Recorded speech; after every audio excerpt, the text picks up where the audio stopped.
Okay, welcome everyone for the third part in our data visualization series we've been doing this last couple months. We really appreciate everyone coming out for this.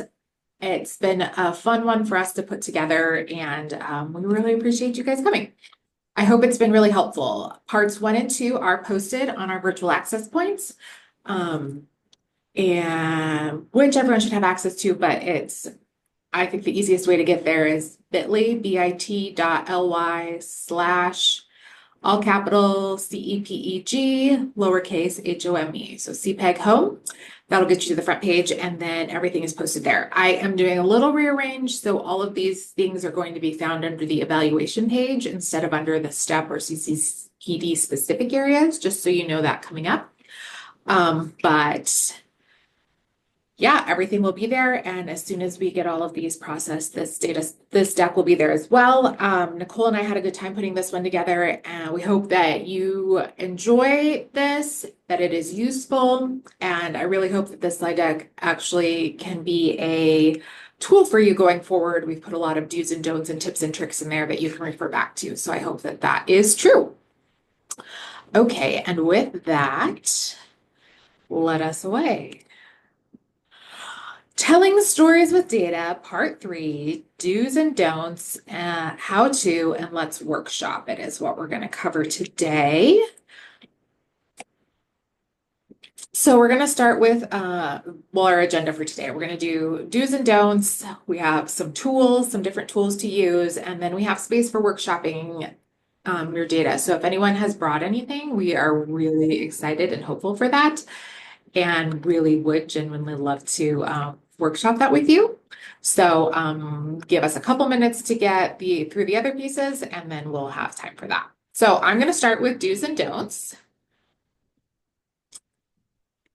Okay, so I kind of went through, and this is the part where I have that it's set up as a reference piece for you to come back to. So if it feels kind of choppy, I'm sorry about it, but it will be really useful later, I believe. So the first thing is to make sure you're using the right chart type. Sarah did a lot of thoughtful attention about who are you talking to? What are you presenting? What kind of information do you have? All those different pieces. What's the audience? What are you trying to say? What is your message?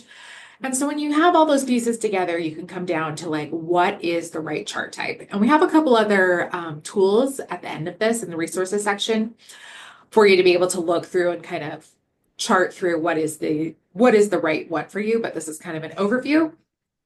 When you look at line graphs or bar graphs or scatter plots or histograms or pie charts sometimes, and box plots, just an idea of like, make sure you choose the right chart. So we're going to start here, assuming you have chosen the right chart for your data, and move on to the next pieces. So after you have chosen your chart, there, and your slides advance. My first don't is don't use pie charts. And I put a little caveat in here, unless it's really the exact right graphic with 5 or fewer segments of what you're presenting, okay? There are a couple times where pie charts are useful, but mostly they lead to a lot of unclear information, and it's really easy to get down a dark hole of things not making any sense. So generally speaking, pie charts aren't where you want to go. They get a bad name for a good reason. They seem appealing, they seem simple, but they're actually really hard to intuit what is going on, especially as you get more and more pieces in there. This one you can see has 7 different sections, and it's hard to see what is the biggest piece of any of that. It looks like it's pretty evenly broken up overall. And then if we look at the same data in a stacked bar chart, you can see that, oh, there actually is one group here that is reasonably a lot more than the others, which I'll kind of group together. But again, in the pie chart, you can't really see that. And in this stacked bar chart, it's pretty obvious. Next, let's talk about some color. Use color wisely. Colors can make or break your chart. We're not trying to use color just for the sake of using color. And if you look back to the graphics we're using in this presentation, we used a lot of color, and that's okay. There can be color, but don't make things fancy just to make them fancy, because it usually makes it harder to read. And then don't use too many bright colors or patterns. They make things look chaotic and difficult to read. So here on the left side, I have a don't of like, these are pretty colors. It's a nice little set all together, but it's really hard to interpret from the first to the second to the third to the fourth set of bars what is happening there, either between any of the different colors or between the groups because of how the data is so chaotic in the coloring. Whereas it's a lot more pleasing to my eye and I have a chance to actually interpret what's going on if I use a scale of the same color from a grayer to a darker version of it. We don't want to use different colors or colors on opposite sides of the color wheel in a multiple bar chart. The color contrast distracts the reader from the data. So similar to the last one, it's really hard to tell the difference here of what's going on. The colors are bright and pretty, but it's a lot. And the bottom one there, blues and yellows actually are really hard if you have color blindness to differentiate between the two. So if I were to put this in a grayscale, they may show up as the exact same color, which is not what we're looking for. Instead, again, we're looking at using a graduating scale of the colors from the same side of the color wheel. Even when I use the blue and green, it's more pleasing to my eye. It's not as disjointed. I can look at the two colors at the same time without my brain freaking out on what's going on. I'm able to focus on the underlying data. We don't want to use multiple colors to represent the same kind of data. So if this is flu cases in 4 different counties, like why are they different colors? I'm looking at flu cases. Similarly, in the pie chart below, I am using it on 5 or fewer segments. It's possible, but why is it all broken up differently? The counties aren't that different that they need to be different colors. I'm talking about the same thing. It just kind of messes up loses the message of what you're trying to talk about. Whereas when I use the same color to represent the same variables, I'm able to differentiate between the different heights of them. That's higher in 4 than the others. I'm not distracted by the colors. Here on the farthest right bar chart, I'm showing one that is of specific interest. Perhaps that's your county compared to the other counties around you or something along those lines. And then in this pie chart, I've broken it out to here, you can use the darker color to highlight a focal point, as we did in this bar chart and in the pie chart here. This is what you're interested in of the whole, or this is what you're interested in of the one surrounding. We don't want to use red, usually for positive numbers in a bar chart. Red is strongly associated with losses in business. Instead, we'd rather depict negative earnings in, we can depict negative earnings in red that can be highly effective. That you can see there's an increasing losses in sales in this case. Are you going to go to your there is, we can, I will put the caveat in that in public health, maybe if we're looking at increasing, I don't know. Increasing, sorry, I got distracted. Increasing, something that's increasing that we want to communicate is a bad thing. There's increasing cases of flu or whatever it is. That the rate of smoking or vaping or something is increasing. We might use a red line for that to show the danger in that. And that's the time when using red in that case would be an okay place to do it.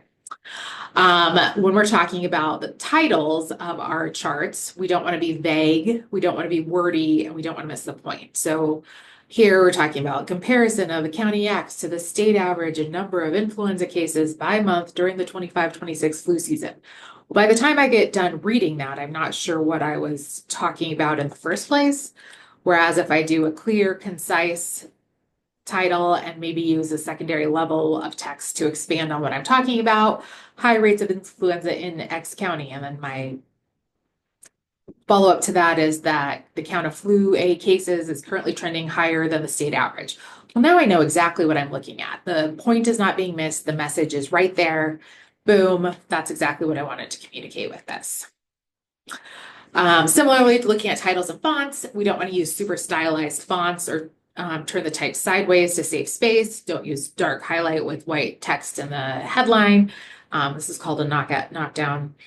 When I use this fancy font, I can't really tell what the headline is anymore. And then I have this dark highlight with white text, which is distracting to my eye in terms of all the other things. And so that's dragging my attention from anything else that's going on. The other one here that I thought was interesting that I came across is the idea of not using this y-axis tracking along the axis, but turning the data sideways.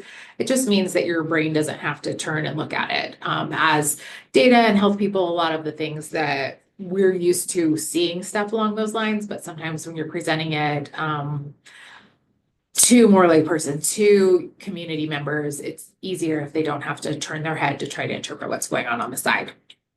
On the right-hand side here, I am using serif and sans serif fonts. I actually think I use both sans serif fonts, but they can complement each other. You don't have to use the same font in both cases as long as they like looked thoughtful and useful together. It's still super legible. I have an idea of what's going on. And then down here on my titles of my axes, I can see exactly what is going on again without having to turn my head or the page or anything like that to try to interpret what's happening. Okay, so this one I have just a little walkthrough that will refine this one. So similarly to not wanting to put our data, our labels up and down, we don't really want them at an angle. It makes it harder to align it with the bar that it is supposed to be with. So in this case, a better version of it, I expanded it a little wider, and so now my text fits under each of the bars, which is great. It's readable labels. Or an even better version, especially if you have longer words or something along this line, is to do it as these stacked bars. It's really easy to see in this case that Poland is a lot, has a higher number there than any of the other ones. And then an even better version, well, here we'll go through a little bit more. Not ideal. This is the same data. If you look at this version, everything is weighted down to the bottom. Your eye is being drawn down to the heaviest part at the bottom because I've stacked my data from least to greatest, which for a couple things might not be the worst, but when you start to have longer lists of things, it drags you down and you kind of get lost along the way because you're reading all the pieces down and you're kind of lost by the time you get to the bottom where the biggest message is. A better version is having the message at the top, having it stacked higher to lower. It draws your eye up to the top where the message of what you're talking about is going to be. And maybe the best version of this is our message is clearly highlighted with the, and it's up toward the top with the piece. So in this case, we're most interested in France in the whole stack of the comparison here. And I gave it a gold star because that was the best one. So let's talk about some tools. So these are the two sets that we decided to work through. There's a lot of different tools out there to be used for any of this kind of stuff, right? But these are two that are super accessible and pretty user-friendly. So the first one is Canva, and if you haven't used Canva before, canva.com is a graphic design platform that you can use. They have a ton of tools and a ton of formats and templates and all these different pieces. There is a free version and there is a subscription-based level. So it's possible that some of the things you want to use won't be available unless you're on that subscription-based level. But honestly, the free tools will take you a long way in getting a lot of these things done. There's a lot of interesting graphics. There's some animations and stuff, which a lot of times is going to be way too much for what we're trying to do here. But there's also a ton of ideas and templates. So if you go into Canva and you're like, I don't want to know what I want to do, I'm going to search infographic or table or along those lines, it will pull up a ton of different ones that you can start with something and start with one that already exists and make it your own, put your own data in and move it around and do all those things, which is really a nice way to start, especially if you're new to the game of doing some of this data visualization. In terms of Excel and PowerPoint, it's readily available. I imagine almost all of you have it on your computer that you're watching us on right now. It integrates well with the other MS products, which is awesome because a lot of times you're doing this to put into a report that's being done in Word or a presentation that is being done in PowerPoint. It has a little bit fewer frills in terms of some of the user interface stuff compared to Canva, but honestly, it has a ton of things that you can use that are really, really a lot of fun to work with. And it's easy to work with the data and graphics directly in your product. I'm going to go through a little bit in terms of Canva and how you can output the data and put it into whatever product you're working on, your presentation or report or whatever it is. But when you're using the Excel and PowerPoint versions, it's really nice that you can play with the data in the version that you're working at. So just plays together really well. So first we're going to talk about Canva. In this version, we're looking at a screenshot that I've taken from Canva, which is funny because one of the things I'm going to tell you is not to take screenshots, instead to download your information as a PNG or a JPEG, which we'll get to that in a couple minutes. But in this presentation, I have taken a screenshot here of what it looks like playing in Canva. So in this case, I have a dashboard that I'm working from.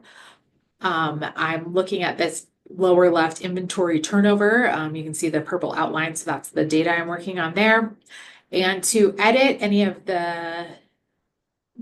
this graphic, what I'm going to do is click this edit button in the upper left on my toolbar, and that'll pull up this left-hand navigation panel that I've got here. I'm looking at a chart. This is where my data is going to go in. I have electronic apparel, home goods, toys, groceries, etc. And the values in there, I can go in here and change everything around really easily. If I go to the next page, I've got I'm looking at a different piece of the dashboard. I'm looking at this line graph. Same thing if I go into edit and then, I go into edit, and then if I do this drop down on the below the chart, I can pick the line chart or the stack bar chart or the row chart or whatever. And if I change any of those, it will just move my data into the different version of that. So it's a really nice way to be able to play around with your data and see how it looks in different formats and what it is that you want to be looking at, emphasizing how you want to work with it. All your different axis labels, everything is in that left-hand navigation chart, which is really nice. You can play a lot with all of those different things and move the things around. Again, it's really nice to have all your data right here together, and you can even import data from an Excel file or Google Sheets if that's what you're working in instead. So that's kind of what it looks like playing around with it in Canva if you haven't ever done that before. I want to put this one in. I call it the nitty gritty from Canva. You can download a page from your graphics development section, crop down to the specific graphic you want to use. I'm going to put my plug in that it's good practice to label your graphics in Canva or PowerPoint or Excel, wherever you're using the data from, and leave that version there so that if you need to make modifications to a table or bar chart or whatever it is, you can go back and easily refer to where that source data is. I have myself maybe done something where I made a really nice graphic, used it, I download the picture, use it, move on, and then use the same section, use the same graphics piece to do something else.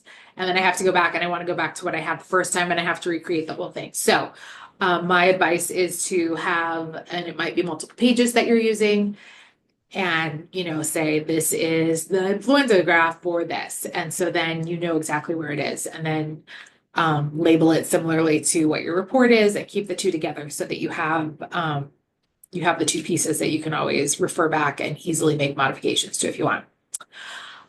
So downloading a graphic from Canva, again, this is the part of, I want you to have the,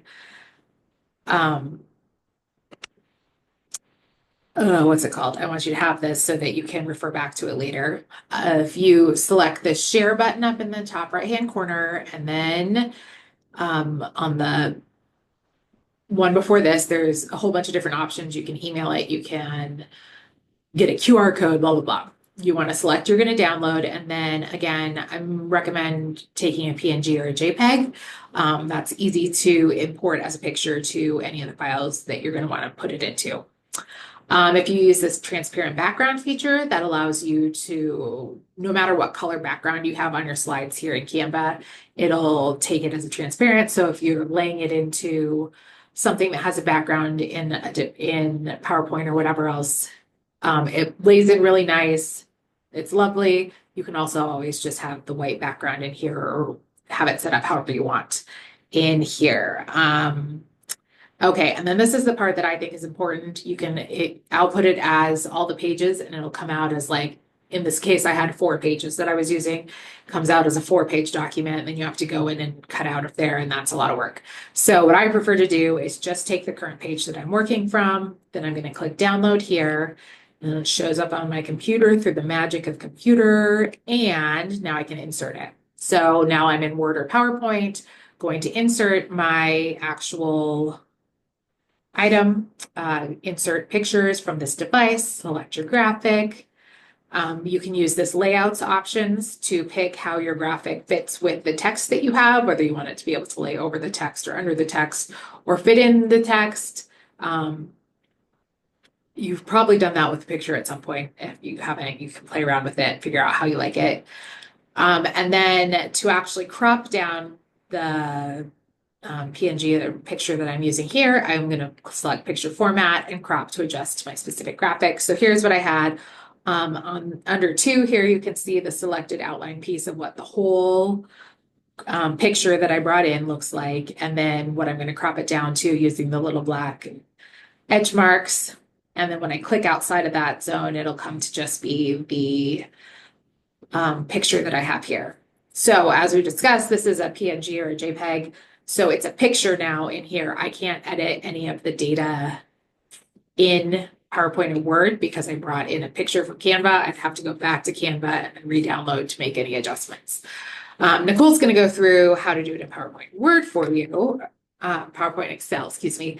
And if you do it that way, it's a little bit different. But again, it's just which one you're more comfortable with, what makes the most sense for you. So let's see.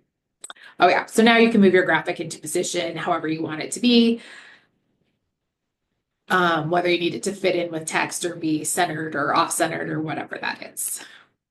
And then I just wanted to make note of this. So this is kind of what I described before.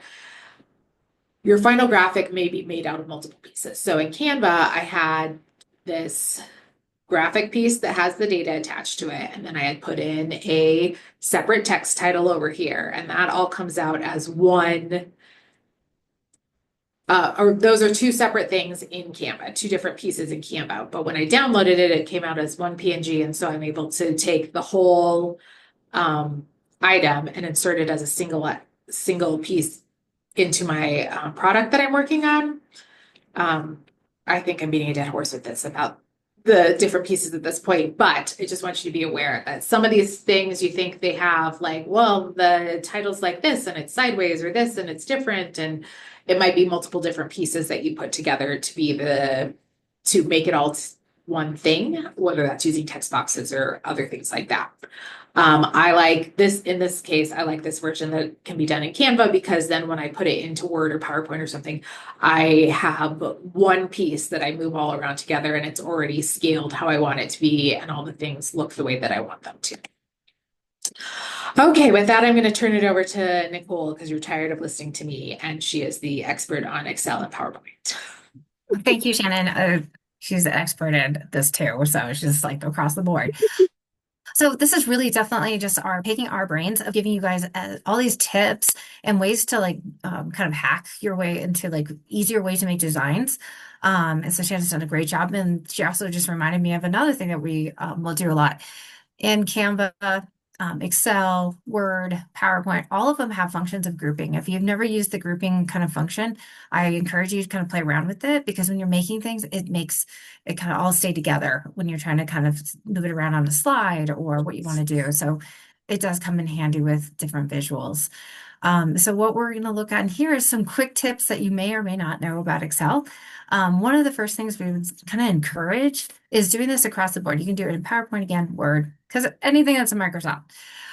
You can set your own Excel custom colors, and you can be able to pull them into any of the documents you want. You can see some of our, on our left side, it's actually our old colors where it says CPAG. And then we have some new colors, custom 17. So you can set multiple ones. You can do it by project. You could have organizational colors. You can do any kind of thing you'd like, and you can pull it in. How you would do that is just you hit that custom colors, then it gives you this range of what you can pick it for. And then when you do a drop down, it gives you kind of the palette you're in at the moment.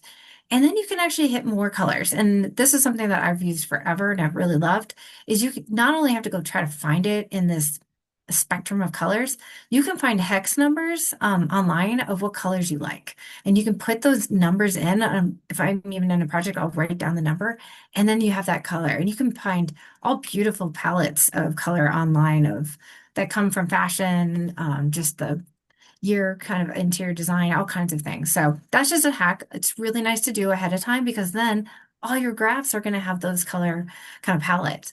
So you don't even have to worry about it. The same is for fonts. You can do multiple settings of fonts. You probably have done it in Word, but sometimes people forget you can do it in Excel too. So you don't always have to get the standard font that's already in there. You don't have to change your font every time. You can set all kinds of the same thing. You'll see it in the same layout, and the page layout is the same where the color is. Then there's a drop down right below the colors is the font. We have a set of them. We do a lot of Century Gothic and just making sure that they're really nice and readable fonts. For sometimes those narrow ones, you'll see packages of fonts like Aptos has a narrow. Those are really good for data because it really helps you. You can still read them, but it kind of makes it skinnier for the graphs. So it's another kind of fun thing to note. And as Shannon and me are going to keep saying, one of your best things for keeping your file size down and keeping your visuals to be able to scalable and how you want to put them in is doing that as a picture. And here is just a simple kind of showing. I've taken my graph. You can go right in Excel, hit that you want to copy and paste it, and you can hit that little picture.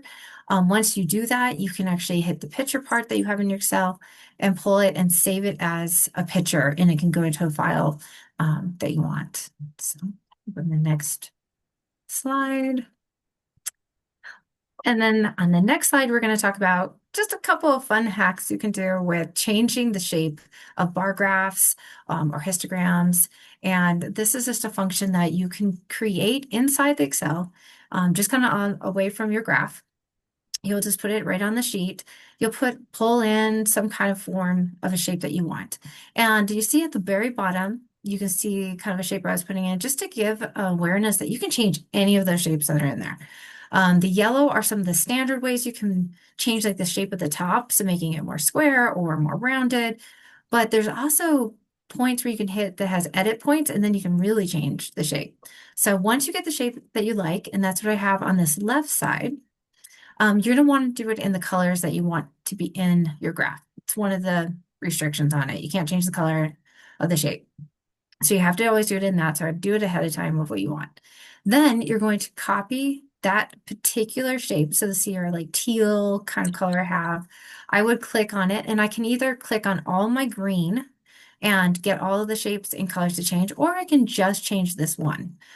It really is depending on how you kind of double click. And then I also take the gray one and I do the same. So it kind of just gives you a nice variation to the standard square kind of style that you see all the time. And then you see it on this other one that we already have done. And later, if we want to workshop this is a super easy on the right side, the oppose and support graph to put together. Just kind of doing some quick fixes. Okay, now next one, while we're switching. I apologize. I'm a little sick and I'm getting, my voice is going in and out. So I apologize for that. We really want to make it really simple to make visuals too. You can use, me and Shannon both use, I love Canva, I love Excel. I actually use PowerPoint to even kind of move around and manipulate things. All of these can be used together to make things simple. So some of these single word or single numbers and comparisons can be done with just text boxes or simple graphics, like the 17.8 firearms death. That is just two different text boxes put together and just grouped. And that's all it is. It's just a color. And then you can do the same thing with this 39% participants lost 5% of more of their body weight. You can do that. You can add icons, and we'll add another resource to the chat in a little bit. There's some really great places to get icons. My favorite is Canva, but there's also the Noun Project does a really good job of finding some icons too. Just know that the icons really need to help provide the reader more understandable of the data, not get in the way of seeing what the data is trying to tell us. And then I know you keep hearing all the things. So the pie charts are not easy to interpret. So the donut ones that you'll even see on Canva, they're more of just for one or two numbers that you're just really emphasizing. And in Excel, you can actually do this, and you can kind of like, I wanted to see how many high school students were reporting that they ever were vaping. And I just wanted to see that who was it? Who's the yes? And that's why you see this graph on the left pulling out the yes at almost 11%. And you do that, which is playing around with the donut hole of the point explosion kind of category. This is in this box down here, and you can make it go really far out or really in. So it kind of just helps you emphasize what you want the data to show. And then you can also separate some of these donut holes or circles, and you can actually just show like in a different ways to break down. So it's an easy thing to do. And then these two are really just some quick circles. We love circles, and just stating two different differences that are happening kind of gives that visual of a small to big at this down part. So there's a lot of just really creative ways to do quick single and comparison numbers. Now we're going to go to the next one. I think across the board, we all have done surveys, and survey data really can get very lengthy because of the wording. And if we take away some of the wording, it's hard to tell what the question was. So this is a common one that we usually use Excel for. Again, Canva does have a great one too. This is just a quick step system where you get to go through it. On the top part, you're just going to see that it was just these. I changed my colors before I got into my graph just to make sure I had all this is one of CPEG's main color schemes that we have. Then I created that stacked bar graph. And then you have two choices on what Shannon was talking about is ordering kind of your data. And here you could actually sort the data and it'll still change the graph right at that time. I wanted to really see who is the highest strongly agreed and we have strongly agreed and agreed. And I wanted to see those numbers.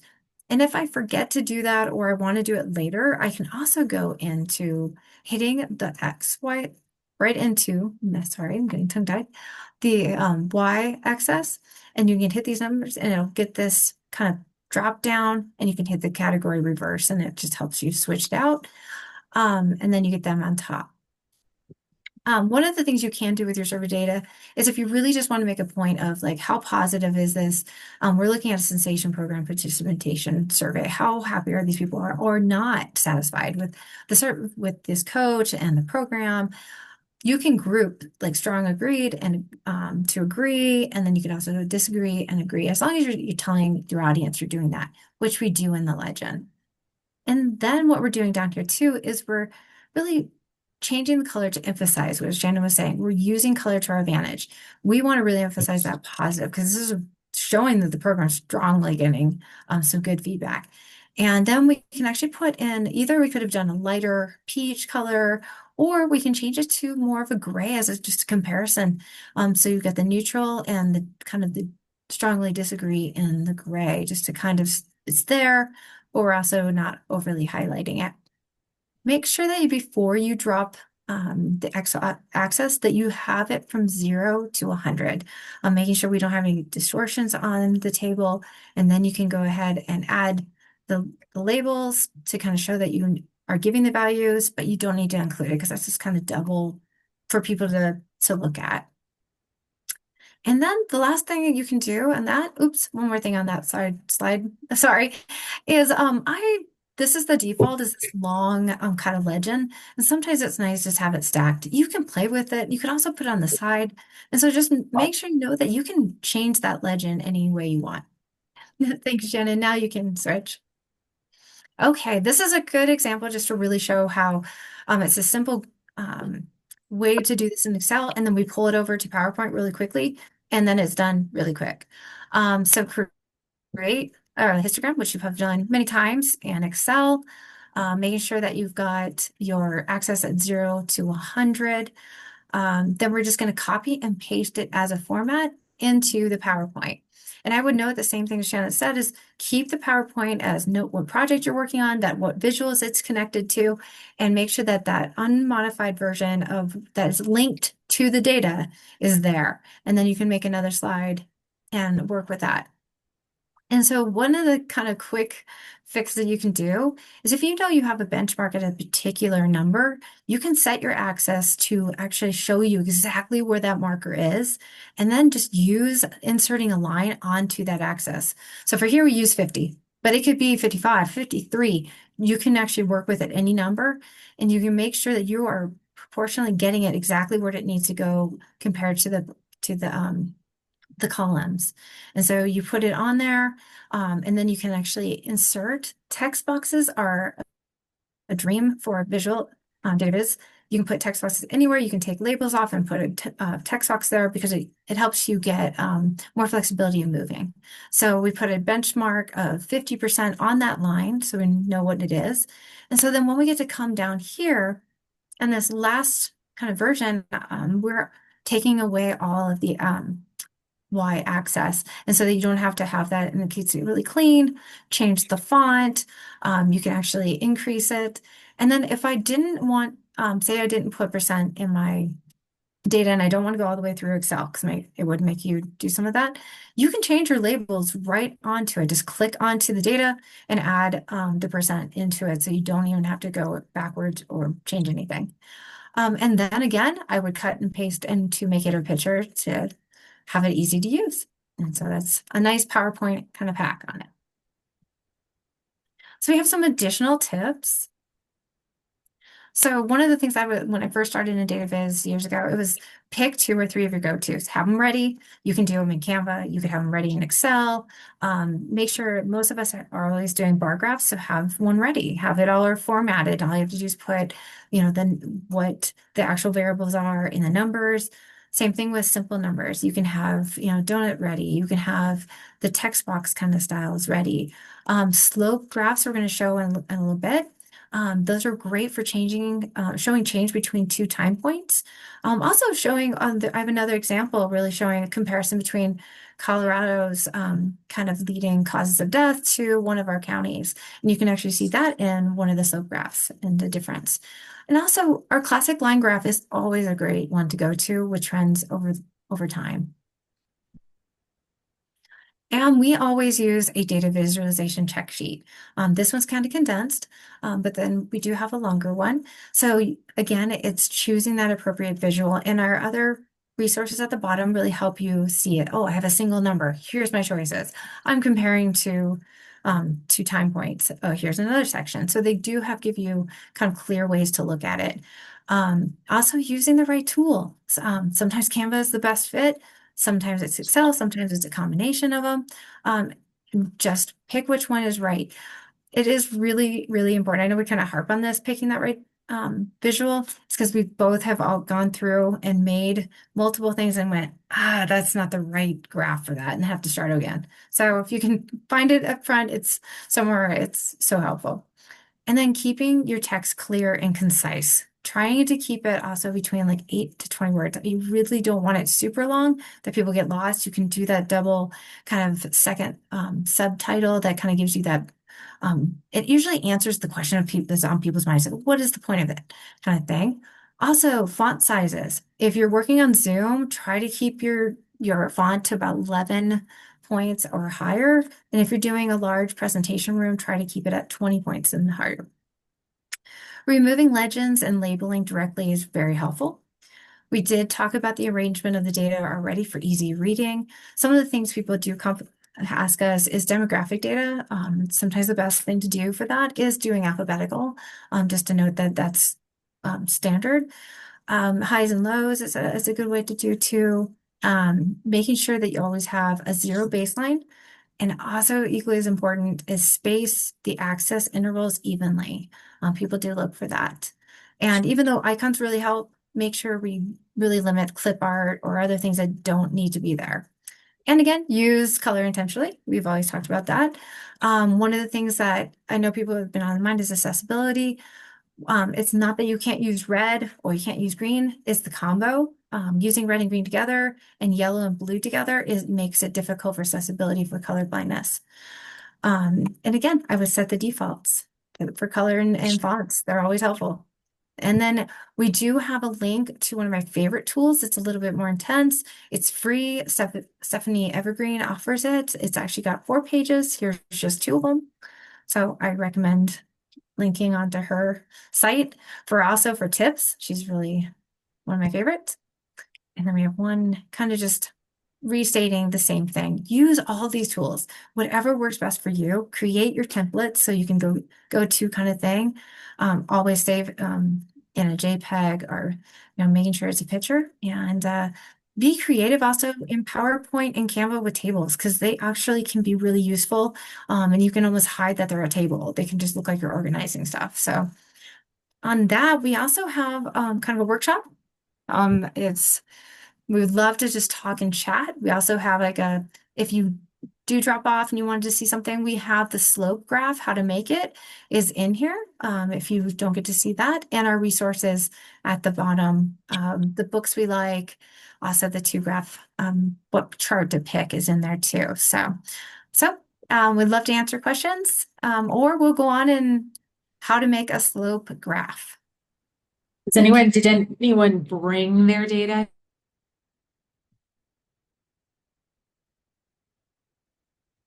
Oh, I think you're muted. No. You dropped into mute. Okay. Oh, we would love it if anyone brought their data and wants to talk about it. Yes, we would rather do that, but I will go through Yes. creating a slope graph if you want.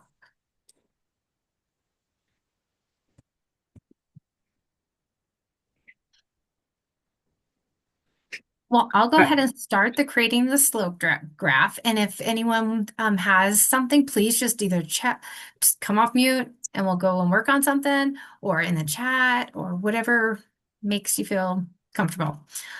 Slope graphs are one of my favorites. They're not that hard to make. That's one of the reasons we put it in here. We're also planning on putting some more templates that are a little bit more complex that you can walk through online.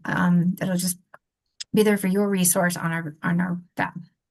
So creating a slope graph is really good for two different years, and you're looking at different data. So right now we're looking at this is Healthy Kids Colorado data.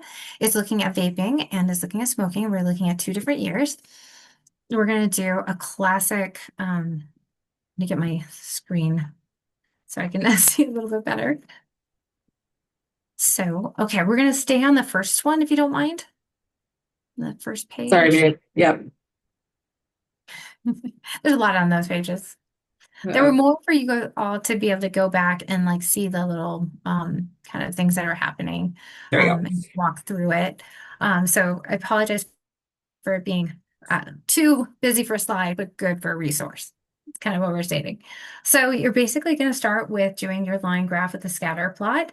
You're mapping the 2021 data, as you can see in the first graph, and the 2023.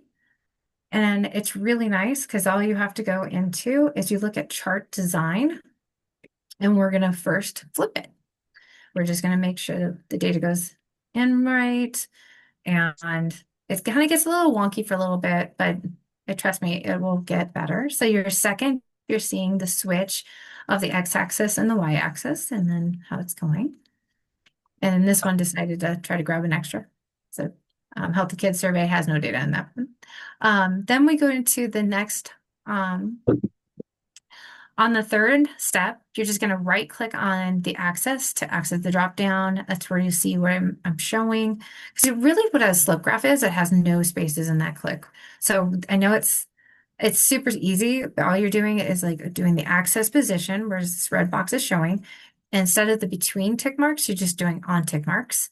And what that does is just closes that space at that end. So it makes it kind of really more of a slope graph kind of style. So slope graphs are wonderful because they're fast and quick. And so when you go to the next page, you'll see that we're now, we've already got that space. And so now we can take out the axis. And so we're cleaning it up a lot right now. You're going to add the data labels to the center of these circles while you're increasing the size. Needs to be at least 18. And how you're doing that is you see where I have a drop down, it's showing you the marker, and then the marker option, I'm putting it at least 18, like 20, 22. Needs to be big enough so that you can get that number right in the middle of it. And then make sure you also have your fonts and what you would like. And then again, I like this to put that data right in the dead center of it because it just is a true slope graph. Once you do that, you can remove all of your x-axis, even this legend, because we're going to actually label them. I know I've kind of done the angling slightly, so you do not need to do this. These could all be straight. They don't have to be angled. Some people like it, some people don't. These are all text boxes. Text boxes are a wonderful way to label your data and get to format it any way you want. So it could be right on it. You see, I've done every labeled, every smoked cigarette, so you can know exactly which one we're talking about. And you could actually put them straight, or you can actually put them on the left too. You can save, just move the graph over and add it to this left side right here. And then the next thing you're doing on this is silk graphs that really like to be traditionally closer, right? So you have to shrink this box that's right in here. This first, and my cursor's not, I'm showing you my cursor, not showing that, sorry. On this last graph, the difference is I have condensed the size of the box that is in the last graph to make the dots closer.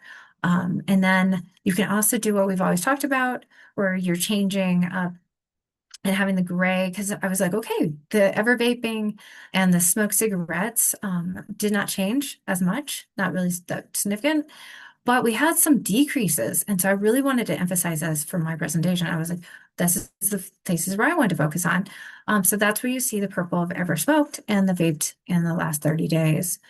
So that's all I did. And then made it a picture as usual. So it's really quick, and I can actually have this set and be able to do it anytime. And then you can see on the next one is an example of how you can do it as a nice visual for the differences. Here you're seeing the causes of death between the Colorado state and a county. And you're seeing that they were the four, happened to be the same four that were doing it, but in different orders. So this was a really nice visual to be going, wow, okay, I see what's different. So lots of things you can play with. So I know that was a really fast kind of thing, but that's the kind of tricks and tips we want to also have on the app for you. So if you have something that you would like us to build for data visualization, please let us know. We are always loving creating them, or we probably already have. So, and then our resources are, again, these are I think our favorite 4 books and favorite 4 people, our groups that do it. So I think you're right. that's yeah. There's And some while statistical data reading might seem really boring, these are all really fun books to read and follow through, and great guides to have around if you're someone who gets to build out a lot of things. they're wonderful. They've done a really good job of them. And so Stephanie Evergreen even has like a blog, or you can get sent even emails on like tips for the day, and so it's really fun. And then there's these are some And of the then, best. yeah, the last 2 pieces that I have in here as a chart chooser cheat sheet, 2 different versions of it, of what do I want to show and what are different options for using that graph, just to give me an idea of, okay, this is what kind of information I'm starting with. What are some different ways that I can make this look and communicate what I want to communicate with that. So again, we wanted to put together this whole slide deck as something that you can use as a resource after we're done here. So this and our recording of today will all be posted on the VAP pretty shortly, so you can access those, and we're around to help out if you have questions and different things you want to know about. This has been a fun series for us to get to do. If there's other things you would like to learn about, we're always open to hearing what it is you guys want. This came out of the needs assessment last year, that some information on how to communicate your findings is good. So that's where telling stories with data came from. And And always, things, I was going to say, always send us, if you have need ideas, or you just want us to look at something, or even you just want us to give like just to look at something, a graph and go, oh, I like this, maybe you could do this, or anything. We'd love to chat. We love doing this stuff. So reach out. I'm going to stop our recording, but we'll hang out for a couple more minutes Yeah. in case anyone has any questions they want to talk about. But otherwise, thank you guys for attending and have a great one.